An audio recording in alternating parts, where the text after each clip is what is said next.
Good morning, monkeys. Welcome to another episode of our RCT Classic series for iPad. And here we have an exciting episode. Today, we're doing it in real time, and we are going to be showing you guys how to make an Intamin mega coaster with a super high excitement rating before you do any theming whatsoever. And that's the intention for today. We're gonna have a really good episode this episode, so I'm stoked for it. As you see here, I'm kind of just planning out a little bit of what that space is gonna look like. For those of you that follow my channel and have followed what we've done on Facebook and on Instagram, I've done some teaser photos of what this coaster looks like. And yes, it 100% was inspired by Intimidator 305. Get over it. Some of y'all coaster freaks are critical out there. Oh my goodness. But yeah, so as I'm building this out, I'm thinking, okay, what is the space going to look like first and foremost? So you've got two options when building a coaster. First and foremost, you could build your coaster and then build the pathways around it. That's typically what I do more often than not. In this instance, I wanted to have a rough idea of what the entire area or themed area or biome is going to look like, because it borders a central area that we're going to be creating where we're going to be putting our hotel and our parking lot and a whole bunch of stuff that's going to come in future episodes. So definitely, stick around for that. I'm super excited to kind of create what that's going to look like. But yeah, so here we are just planning this out. Nothing is set in stone in what I'm doing right now and what you see here. And that's the intention, right? It's all about going with the flow, what we think will work, what maybe will work, what might not work. But just go with whatever energy you feel at the moment. And I got to be honest with you, I'm about 2 or 3 episodes ahead right now in what I've created in the park. And I've had to delete a number of rides that I've created because I wasn't vibing with the park, if that makes sense at all. For any of you creators out there, you know exactly what I'm talking about. And for those of you that are just up and coming, it really just comes down to, what is your vibe? What is your energy? What are you thinking and feeling in the moment, right? So as we progress here, I'm just closing off these pathways that I've created. Again, just so I have a clear idea of where I'm going. Now, remember this biome, I had hinted in it in a previous episode, right? We've got these massive meteors that have crashed down into this biome, right? It's still an earth biome, right? And we've got these bone do not enter signs. So I'm going to let you guys stew on that for a little bit. And then in the next episode, what we're going to do is we're going to create a second ride that complements this one. And then we're going to start theming. And you guys are going to be so stoked about that and kind of the direction we go. Both of these rides are inspired by actual rides. So I'm going to put it out there for you guys that want to criticize me for copying. It's not a copy. It's an inspiration. I'm not trying to recreate. It's pretty difficult to do an RCT Classic anyway. But here we are now. We're getting the layout down. And again, it all goes down to kind of what you feel. And I was trying to figure out where I wanted the entrance of this ride to be. Now, granted, I may place the station on one side of the biome, but who's to say that the entrance can't be on the opposite side of the biome? And you have to walk through and underneath the coaster and through different areas that are themed. And that's the intention and kind of what I went after here. Now, if you see, I started with this initial iteration here where I had it go up, and it didn't fit. I needed to go lengthwise left to right? So that was the first mistake I ran into. So I had to delete all this and start over again. But the other thing that I thought was great is if you look at it from a sightline perspective, right? And we hear a lot about this when you're watching Planet Coaster videos. It really comes down to what does the sightline look like. So when you're walking into the entrance there on the left-hand side, right next to our castle, or the entrance on the right-hand side, right out of the pirate area, what do you see but this massive lift in front of you? And that's the whole idea I wanted to go after with this layout here. What did the sightlines look like, and how did it create that, oh my God moment, right? So that's what we do here. And what's great about this now, with this particular coaster, you can go right into an increased lift there, as you saw I did there, and then cap it off with a cable lift hill, right? Now you're going to get a really quick lift. You're going to be able to put super amount of height in a very small amount of space, and that's what makes this particular ride possible in such a small biome. And we went up to, I think, 200 feet here.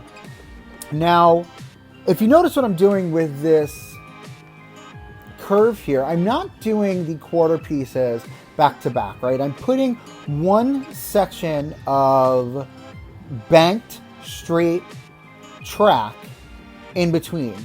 And then I bring it around 2/3 of the way. And as you see here, I'm now on the diagonal. And what I'm doing is I'm creating the same type of slow arching floater hill as you would with when you're following along, obviously, the grid pattern. Here we're going against the grid, right? We're going on the diagonal.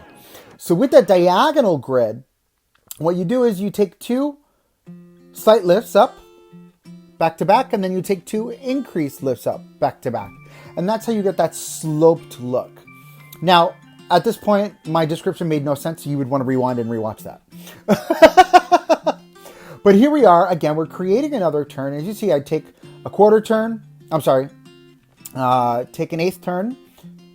Do a straight piece. Take another eighth turn. Do a straight piece. Take another eighth turn. Do a straight piece. What it does, that expands out that curve and that roundabout, so you don't end up increasing the G-forces too much and essentially killing your ride, because no one will ride it if its intensity is too high. So here we are doing those slow, easy slopes. Now I wound up changing this part right here, like it sloped back up, and then I had to go into like a turn at the top. I didn't like that, so I wound up changing it in a little bit, and you'll see that. I wanted it to go on more of like a direct angle straight up, similar to how Millennium Force goes into its embankments, on that gradual increase of height, right? So we've got now 1, 2, 3 loops here, or 3 hills. One is a floater, one is airtime, and then this one here, as we weave our way underneath the supports here, going into a nice floater on an angle, and then into a turn, right? How cool is that? You shoot up and you go right into that side turn, and then we drop back down, and we go right back into the structure. And that's the intention we wanted to go after here. We want to consistently challenge kind of what that experience is like for the guest, right? And you're going to see some really cool stuff happens with the theming and the terrain work we do here, as well as the greenery that we put in. Because what it comes down to at the end of the day is, right, how do we create a really strong layout to start, right? And depending on the type of coaster, like we want this to be a very high intensity coaster. We're thinking Intimidator 305, right? So we want it to be high intensity. So if it's going to be high intensity, we know that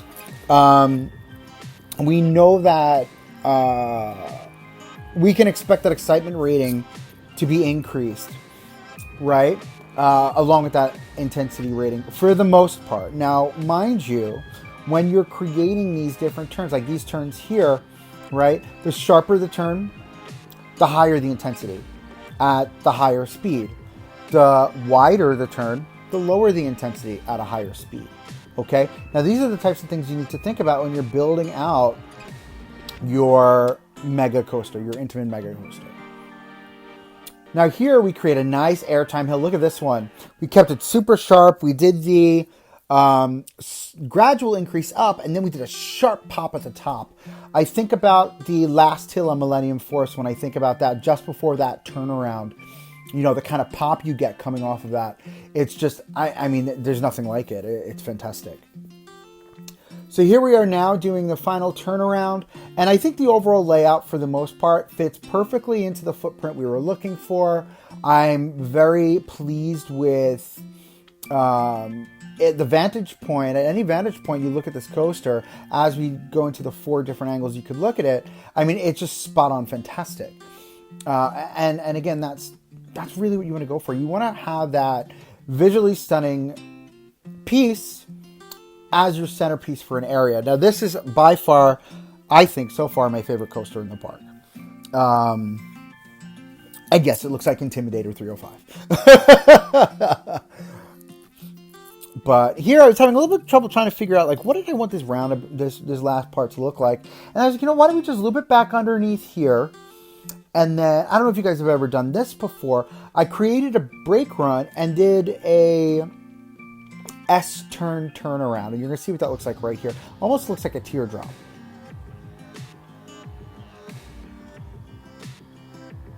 Right? Now, what's great about this is you can have the coaster do that turnaround, and then we're going to have the pathways walk right underneath it. So again, this is another point of interaction for our guests as they're walking around, past, and even through this coaster. And you're going to see what that looks like shortly. Now, obviously, with an area this large, we're going to have to think about, just like we had to think about it with the lakefront and how we have to think about it with going from one biome to the next, what our underground pathways are going to have to look like. Because once we open up another ride, our guests are going to want to get around this ride, but then they're going to get caught in a corner. And we're going to have to be mindful of that. We're going to have to look for those guests that are pulling out those maps. And once we find those guests, we're going to know that's where we're going to have to put an underground path and maybe put up a building that looks like they're entering to go to the bathroom or whatever, you know?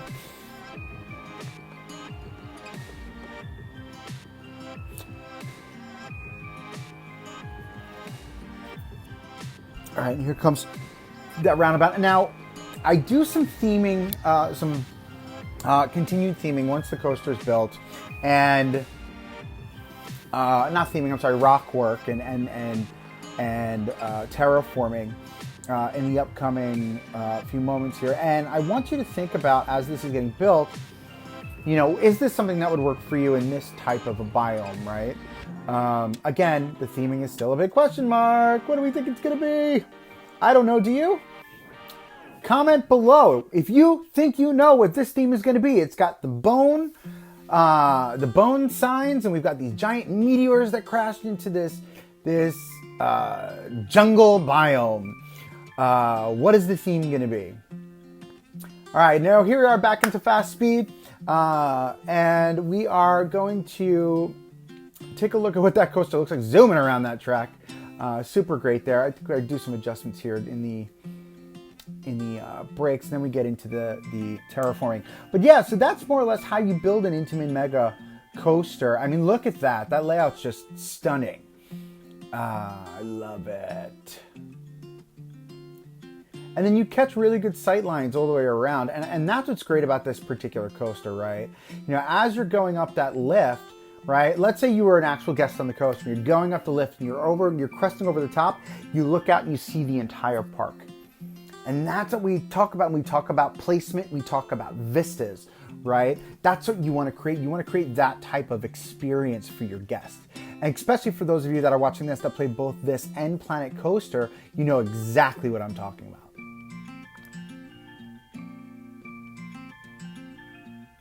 See, now here, what I did was I built our station over here by our our monorail station, right?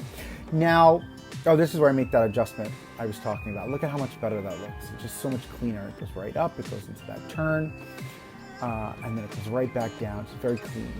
But yeah, so for those of you that want to, help increase your overall ride excitement without having to do anything to your ride, think about your path placement, right?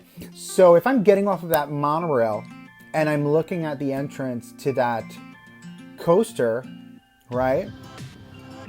I'm going to want to get to that coaster. So I'm going to run all the way around to the other side. Now, going back to what I was saying in my last episode, which I just filmed like an hour ago, so it's fresh in my mind, is that I didn't create a great entryway for our mine train coaster. And that's what I'm doing here. in this particular area. Our entryway for this coaster is going to be a giant meteor, right? Because that's the theme of this area. It's all about the meteors crashing down in this jungle with these bone signs. What's the theme? Comment below.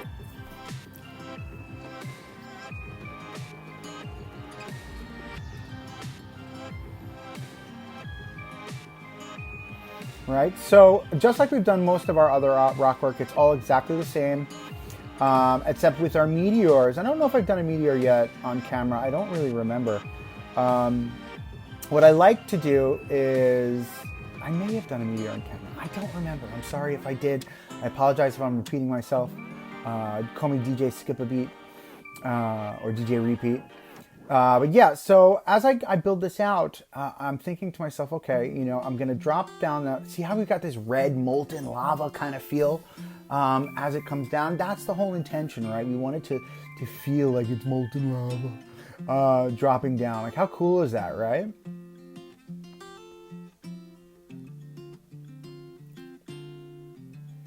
How great does that look?